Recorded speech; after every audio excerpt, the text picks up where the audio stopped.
नमस्कार, श्री स्वामी समर्थ. आज मी तुमच्यासमोर एक अगदी वेगळा आणि गहन असा विषय घेऊन आलेले.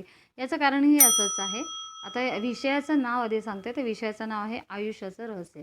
आता कारण सांगते, की जेव्हा आमच्याकडं लोकं येतात, त्यांचे प्रश्न घेऊन येतात. ते जेव्हा गप्पा होतात त्यांच्याबरोबर, तर ते विचारत असतात, की "ताई, आम्ही आता देवाचं हे करतोय, मग पुढं काय? किंवा कशासाठी हे करायचं असतं?" तर त्याला अनुसरून त्याची सगळी जी उत्तरं आहेत, ते मी तुम्हाला आज या व्हिडिओमध्ये मी देणार आहे. तर आता बघा, आपल्याला माहिती आहे, की मनुष्य जन्म हा आपल्याला 84 लक्ष योनीनंतर मिळतो. मग 84 लक्ष योनी म्हणजे कुठल्या? तर मग वनस्पती असेल, किंवा प्राणी असेल, पक्षी असतील. तर ह्या सगळ्यांनंतर आपल्याला मनुष्य जन्म मिळत असतो. मनुष्य जन्म हा सगळ्यात श्रेष्ठ मानला गेलेला आहे. याचं कारण काय? तर आधीचे जे आपले जन्म असतात, म्हणजे वनस्पती असेल, कीटक असेल, तर त्या जन्मामध्ये आपण जे काही कर्म करतो, तर ते कर्म कुठंही आपलं धरलं जात नाही किंवा त्याची फळं आपल्याला नसतात. आणि मनुष्य जन्मामध्ये आपण जी कर्म करतो, तर त्याची फळं मिळतात. आणि सगळ्यात महत्त्वाचं म्हणजे जन्म-मृत्यूचा जो फेरा असतो, तर त्याच्यातनं आपली सुटका करता येते. म्हणजे काय? तर मोक्षप्राप्ती आपल्याला करता येते. म्हणजेच काय? तर थोडक्यात परमेश्वराची प्राप्ती, परमेश्वरापर्यंत तुम्हाला जाता येतं. कारण मनुष्याला तेवढी बुद्धी दिलेली आहे. म्हणजे बघा, आपण कर्म करताना ते कुठलं करतो? मग काही लोकं चांगले कर्म करतात, काहींच्या हातनं काही चुका होतात, काही मुद्दामून दुष्कर्म करतात, वाईट कर्माला ते मार्गाने पैसा कमवतात किंवा वाईट कर्म त्यांच्या हातनं होतात. मग ह्या सगळ्याची फळं आपल्याला भोगावी लागतात, बरोबर की नाही? आणि कधी-कधी काय होतं, काही जणं अविचार करून किंवा खूप संतापून कुठलं तरी टोकाचं पाऊल उचलतात. म्हणजे काय? मग कुठं आत्महत्या करतात. आता समजा एखाद्याने आत्महत्या केली, हे टोकाचं पाऊल उचललं, तर त्याला शिक्षा म्हणून काय करतो परमेश्वर? तर मागच्या 3 योनींमध्ये परत त्याला टाकतो. याचं कारण असं, परमेश्वर काय म्हणतो, की "मी जर तुला एवढी चांगली संधी दिली आहे, तर मग तू तू तू त्याचं काय केलंस? तू मोक्षाला प्राप्त होण्यापेक्षा तू परत काहीतरी वेगळं कृत्य केलं, म्हणून तू पहिलं त्या 3 योनीमध्ये जाऊन बघ, की तिथं काय हाल असतात."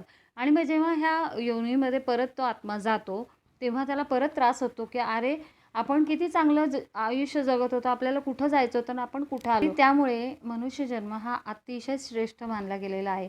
मग हेच आपल्याला आपले जे संत आहेत, प्रबोधनकार आहेत किंवा आपले जे ग्रंथ आहेत, त्याच्यातनं हे आपल्याला वाचायला, बघायला मिळतं. त्याच्यामुळे कुठलाही विचार करताना आपण हा विचार केला पाहिजे, की आपला जन्म कशासाठी झाला आहे. की समजा एखाद्याला आता जीवन जगताना बरेच प्रॉब्लेम आपल्याला येत असतात आणि त्याच्यामुळे आपल्याला कुठेतरी आर्थिक सल्ल्याची किंवा आध्यात्मिक सल्ल्याची गरज पडते. आणि ह्या सगळ्यांमध्ये आध्यात्मिक सल्ला जो आहे, तो सगळ्यात श्रेष्ठ असा मानला गेलेला आहे. तर त्याचं कारण काय, की अध्यात्मामध्ये तुम्ही जर पुढं गेलात, म्हणजे जर एखाद्या देवाचं नामस्मरण केलं, तर तुम्ही कुठल्या लेव्हलला, कुठल्या स्थितीमध्ये जाऊ शकता, हे कुणीच सांगू शकत नाही. कारण ती स्थिती गाठण्यासाठी तुम्हाला असा गुरुसुद्धा महत्त्वाचा असतो.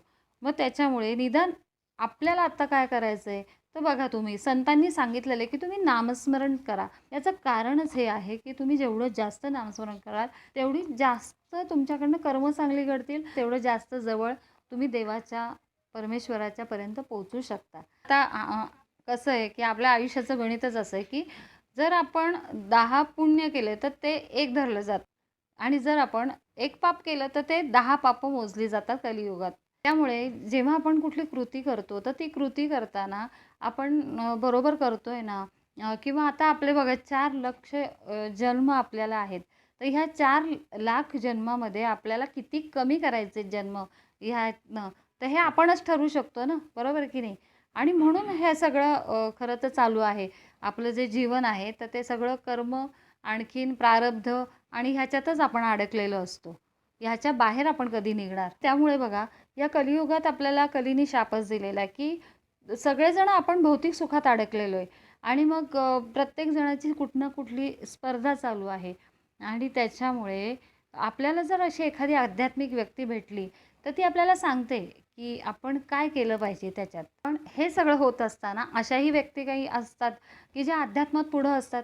मग ज्यांना परमेश्वराचं साक्षात दर्शन झालेलं असतं आणि जेव्हा आपल्याला परमेश्वराचं दर्शन होतं, तेव्हा प्रत्यक्ष ब्रह्म आपल्याला मिळाल्यासारखं असतं आणि ते जे सुख असतं, तर त्याची कंपॅरिझन आपण करूच शकत नाही. कारण मला हा अनुभव येतो, तर तुम्हाला असं वाटतं, की असे अनुभव आपल्याला परत-परत यावेत आणि मग त्यासाठी तुम्हाला एखादी चांगली आध्यात्मिक व्यक्ती अशी लाभली पाहिजे. एखादा चांगला गुरु तुम्हाला मिळाला पाहिजे. जसं अध्यात्माचं आहे किंवा ह्या लोकांचं आहे, तसंच अशी लोकं आहेत ना, की जी भौतिक सुखामध्ये एखाद्याला वाटतं, की नाही बाबा माझा जन्म जो आहे तो टाटा बिर्लामध्ये पाहिजे होता. म्हणजे मग आम्ही एवढे कष्ट आम्हाला करायलाच नसते लागले किंवा मी एखादी मोठी सेलिब्रिटी व्हायला पाहिजे होतं. तर पण जेव्हा ही सेलिब्रिटी किंवा हे जी लोकं असतात, मोठी लोकं, त्यांना जी दुःख असतात, ती न उलगडणारी असतात. ती दुःख कुणाला दिसत नाही. त्यांचे फक्त आपल्याला ते कुठल्या सुखात राहतात आणि ते कसे वावरतात हेच दिसत असतं. तेच लोकं पुढं जाऊन अध्यात्मामध्ये जातात, आध्यात्मिक गुरु करतात. मग ते त्यांच्या गुरूंच्या मार्गदर्शनानुसार चालत असतात. आता आपण हेही ऐकून आहोत, की बऱ्याच वेळा बघा, की एखादा करोडपती किंवा खूप लखपती मुलगा किंवा मुलगी असते आणि ते सगळं सोडून संन्यास घेतात. तर त्याचं कारणच हे असतं, की त्यांना कुठेतरी जीवनाचं जे सार आहे, जे रहस्य आहे, ते उलगडलेलं असतं, की अंत कशात आहे? कारण आपण कितीही म्हणलं ना, तरी याला अंतच नाही आहे. जे भौतिक सुख जे आहे, त्याला अंत नाही आहे. आणि ही जी लोकं संन्यास घेतात ना, तर तुम्ही आता ऐकलं असेल, की कुणी 15व्या वर्षी घेतं, कुणी 21साव्या वर्षी घेतो आणि मग काही वेळा अशा प्रतिक्रिया पण येतात, की "अरे, एवढ्या लहान मुलांनी कशाला किंवा एवढ्या लहान मुलींनी का घेतलं असं? का केलं असेल? मग तिच्या आई नाही का तिला अडवलं?" पण तसं नसतं. त्यांना जेव्हा कळतं ना, की आपला मनुष्यजन्म कशासाठी झालाय, तेव्हा ते हे पाऊल उचलतात. पण खरंच आहे जेव्हा तुम्हाला कळेल, की आपण कशासाठी आलोय किंवा जेव्हा आपल्याला कळतं ना, आपण काय केलं पाहिजे, तर तेव्हा जी जीवन जगण्याची मजा आहे ना, ती खूप वेगळी असते. तर ह्या व्हिडिओमध्ये मी तुम्हाला थोडक्यात सांगू शकते, की जेव्हा आपण एखादी कृती करतो, कर्म करतो, तेव्हा नक्की विचार करा. सगळ्यात महत्त्वाचं म्हणजे नामस्मरण सोडू नका आणि आपण जर मनुष्य जन्मात आलेलो आहोत, तर मग परमेश्वराची प्राप्ती किंवा तो जो अनुभव आहे ब्रह्मांड नायकाचा, तो आपण का नाही घ्यायचा? ते ब्रह्म आपल्याला मिळालं पाहिजे की नाही? तर तो अनुभव घेण्यासाठी नामस्मरणसुद्धा महत्त्वाचं आहे. चला तर मग आजचा विषय मी इथंच थांबवते पुढचा जो व्हिडिओ आहे, तो आहे माझा मृत्यूनंतरचा आत्म्याचा जो प्रवास आहे, तो कसा असतो, हे सांगणार आहे. त्यामुळे पुढचा व्हिडिओ पण नक्की बघा. परत भेटू. तोपर्यंत धन्यवाद. स्वामी ओम. आपल्या चॅनलवर जर कोणी नवीन असेल तर चॅनलला लाईक, शेअर, सबस्क्राईब नक्की करा आणि जास्तीत जास्त स्वामी सेवकांपर्यंत, लोकांपर्यंत आपला व्हिडिओ जाऊ देत. परत भेटू. तोपर्यंत स्वामी ओम.